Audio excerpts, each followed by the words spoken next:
انسان دو چیزوں کا نام ہے، ایک جسم اور دوسرا اس کی روح۔ یہ جسم نقلی انسان ہے اور روح اصلی انسان ہے۔ جسم کی مثال مکان کی مانند ہے، روح کی مثال مکین کی مانند ہے۔ جسم کی مثال مرکب کی مانند ہے اور روح کی مثال اس کے راکب کی مانند ہے۔ دونوں کے تقاضے الگ الگ ہیں۔ انسانی جسم مٹی سے بنا، لہٰذا اس کی غذا بھی اللہ رب العزت نے مٹی میں رکھ دیا۔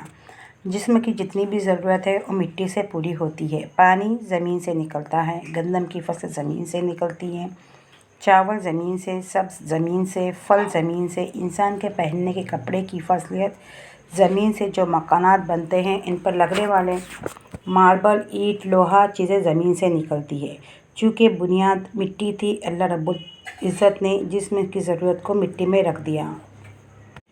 4 دنوں میں اللہ تعالیٰ نے زمین میں انسان کے لیے برکت رکھ دی، روزی رکھ دی، ضرورت کی چیز رکھ دی۔ ایک انسان کی روح ہے، اس روح کے تقاضے اور ہیں، یہ اوپر سے آئی ہوئی چیز ہے۔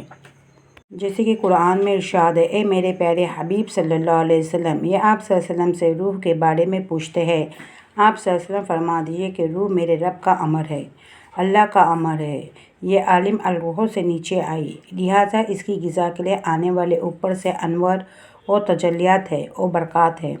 دونوں کی غذا ہے، دونوں کی ضرورت مختلف ہے۔ اس لیے اللہ تعالیٰ نے فرمایا کہ اگر یہ بستی والے ایمان لاتے، تقوی کو اختیار کرتے، پھر قرآن مجید میں فرمایا ہم ان کو وہ نعمتیں دیتے کہ جو اوپر سے آئی اور ان کے لیے روحانی غذا ہے، اور وہ نعمتیں دیتے کہ جو پاؤں کے نیچے سے نکلتی اور ان کے لیے جسم غذا بن جاتی۔